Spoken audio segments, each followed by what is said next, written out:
Well, hey there, welcome to the latest episode of Hiker Homily. This time I'm going to be talking to you about research and not gear and things like that, but researching where you're going to go, your trails and things like that. Because I've said in a bunch of videos, and you see a lot of other hikers and things who do stuff on YouTube and other media things. They'll talk about that a lot of the time, how they prep, they research for trips and things like that. So this is basically some of the stuff you should look into as far as I'm concerned. The things you really need to look into before you even head out there. Okay, this is not the kind of stuff that you're supposed to get to when you're in the car on the way, or you're slipping the backpack on and getting ready to step onto the trail. You should know a lot of this stuff before you even make the jump out there to the trailhead. All right, so the first one, a lot of people are going to shake their heads at it, and that's okay. It depends on where you live, really, to tell you the truth. But permits, you need to check to see if the trail you're going on requires any kind of a permit, and there are different types of permits. Okay, I'm not talking just about a permit to even get on the trail, and those do exist. Now if you're lucky enough to live in certain states that don't even do that, you don't got to worry about that. Hey, cool for you. But out here in the West, especially in California, there are certain trails that, I'm sorry, they do require permits. And a lot of the times they aren't even permits that limit numbers. We do have those. The Pacific Crest Trail has that kind of system on there, sort of. Trails like the John Muir Trail, the trail up Half Dome, and things like that in Yosemite, those kinds of things. But there's a lot of places, like for example, I went with a crew a couple of summers ago now to Bear Lake in the Immigrant wilderness up in the Sierras, and that requires what they call basically a wilderness permit, a backcountry permit. Now that doesn't cost you any money, and it's not like specifically you're issued this permit and so you have to be in there from this date to this date type of thing. What it basically is a way for the rangers who are in charge of that area in the National Forestry Service to know in general how many people are in there at a given time and about where they're going to be when. That way, if anything happens, like a wildfire or something, they have this list of, okay, search and rescue. We haven't accounted for these hikers. According to their permit paperwork, they were going to be around Bear Lake on these 2 days, and so you need to start your search around there, because they should still be there, and they may be trapped on the other side of the fire. So go get them. Type of thing. That's the reason most of the time that those kind of permits are needed. So when we went on this trip to Bear Lake, it was just that simple. It didn't affect our start date. We chose the start date, when we wanted to go, what weekend and things like that. We drove up there on a Friday. We went by the ranger station during business hours, told them, we've got this group of this many. It was a scouting trip, so we got this many youth, this many adults going in. This is where we plan to go. They hand us the form. We fill it out real quick right there. Did not cost a cent. Sign the little form.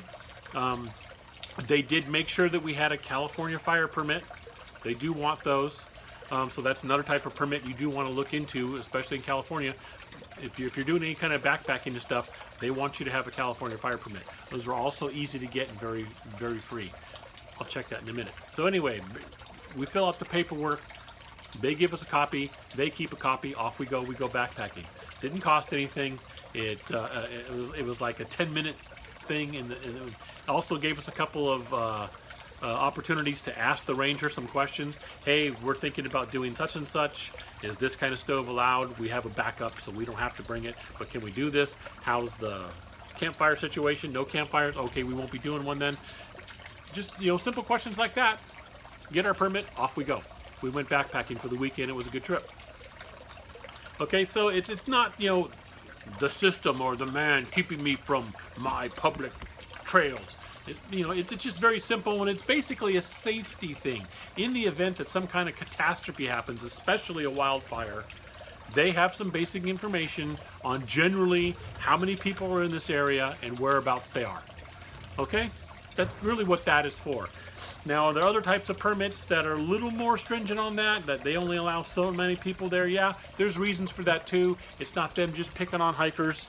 It's usually a conservation effort to try and save that area from being overcrowded and damaged and things like that. Sometimes these permits cost money, sometimes they don't. But you do need to check, because sometimes those permits will limit the number of people per day that can start. And so you will have to check ahead of time about permits, because that could affect your start date. Hey, I really want to start on September 1st. Oh shoot, there's no permits available. So the next permit that's available is September 15th. Does that still work for me? Okay, it does, I'm gonna go. Or I'm afraid it doesn't, I'm gonna have to try this trip another time because I didn't know there was a permit and I checked too late. So next time I'm gonna check early, get my start date. Okay, it's as simple as that. I know there's plenty of free dumbers out there who just, oh, how dare they, checked out. It's like, there's reasons for it, and the reason isn't just they're trying to bug you specifically. It's not a personal thing. It's usually a conservation thing. All right, permits. So that's one of the first things you could check, again, because depending on what you're talking about, it could affect your start date, okay? If it is one of those permits where, hey, it's only so many per day, and that day's already filled up that you wanted to start on. All right, and by the way, this is a list that's for day hikers or backpackers, okay? Most places you can go day hiking, they don't usually put permits or limits on, but sometimes, like for example, the Yosemite Climb Up Half Dome. That's basically a day hike. You can turn it into a backpack trip, but just the cable section, basically a day hike. But you got to, that takes a little money, and only so many a day or something like that. So there you go. You got to make reservations. All right, the next thing you should look into is research for yourself. Should be easy for you to do. Transportation logistics. Sounds easy, but at the same time, you just have to look into it. Again, where are you hiking? What's the trailhead situation? Does the trailhead have any parking to it? Some trailheads, a lot of them, yeah, there's a whole parking lot there. You just park there and then you start the trail here, especially for day hikes and stuff. But there's a lot of backpacking places you can jump off where it's a nice trailhead. It's a parking lot. There's even an outhouse there usually, or some kind of toilet facility. You park there and you go, and then when you're done with your trip, you come back to that same spot, and there's your car, and hopefully it's been left alone. I did a hiker homily on that a while ago too, and off you go. But there are some trailheads that when you get there, there's no parking. The trailhead is literally on the side of highway such and such, and it's got this much space that you pull over, drop somebody off, and they start hiking, and you can't park your car there. There's nowhere to park. And so in that case, you're going to either have to find some kind of local shuttle service, or Uber or Lyft it, or some kind of thing like that where they'll drop you off there, or have friends and family who are willing to drop you off and then pick you up at wherever you're going to get off the trail. Whether you're looping or it's going to be somewhere else, you're going to have to find a way to do that. You need to know that before you head out there, because if you're driving out there, I'm going to get on this trailhead, and you haven't checked it, you get there, or where the heck am I going to put my car? The only place to park this thing is 5 miles down the road at some side thing. So that's an extra 5 miles hiking. Some people, okay, that's what I have to do, that's what I'll do. But it would be much better for you and much easier if you would figure that out before you go and then work out the logistics of transportation. Okay?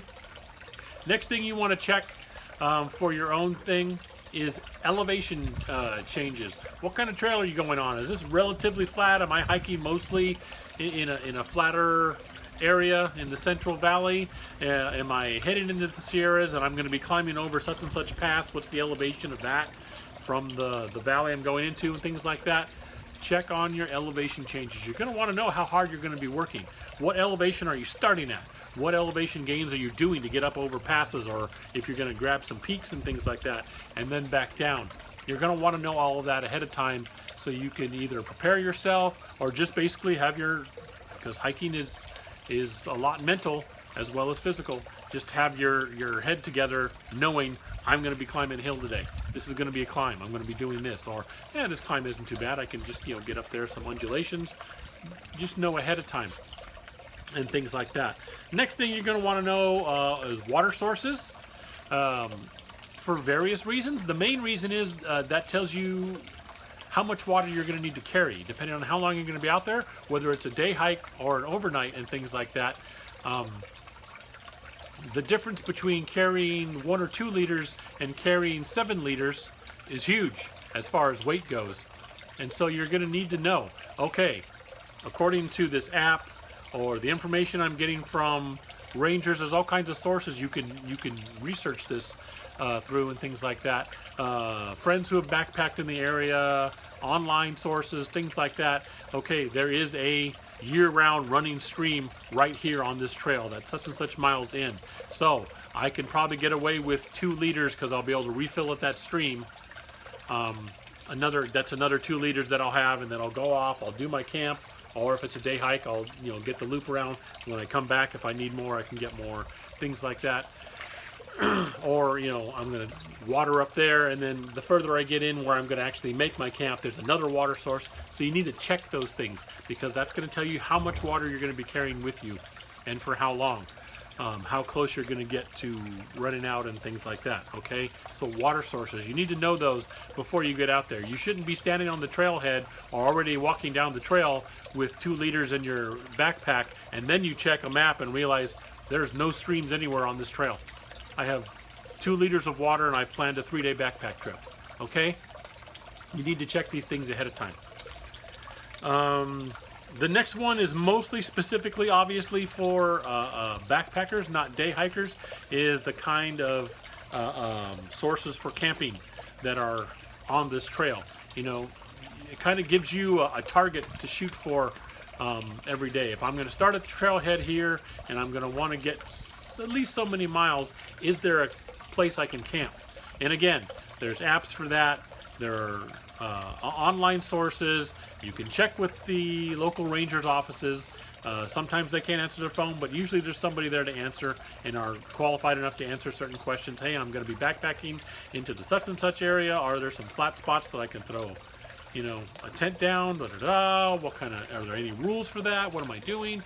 That kind of thing, and they'll be able to guide you. But there's all kinds of different sources depending on where the trail is. Like if you're on the Pacific Crest Trail doing part of it or something like that, there are all kinds of apps that will tell you, and there are little maps available that will tell you that there's primitive campsite here, area here, things like that. So you're going to want to check stuff like that. You're going to want to know, because you're going to say, okay, I'd like to get in 7 miles the first day, just fun hike, 7 miles in.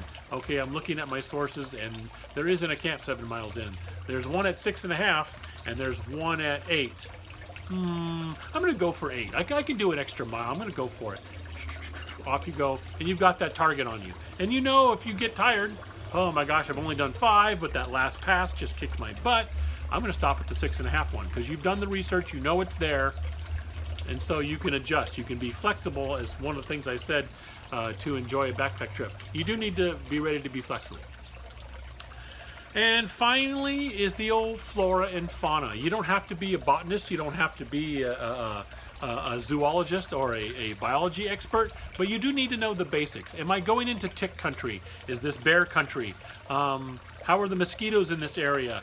Is there a lot of poison oak or poison ivy in this area? How about poodle dog bush? Types of snakes. Am I in rattler country, or am I in an area where they're really not known to be? That's the kind of basic stuff you need to know. You don't need to be a zookeeper. You don't need to know, everything about those animals, but you should just know the basics to be ready for that kind of thing. That kind of tells you, okay, I'm going into bear country. I should probably have either a canister or something like that to keep my food safe. If you want to do the old-fashioned hang, go for it.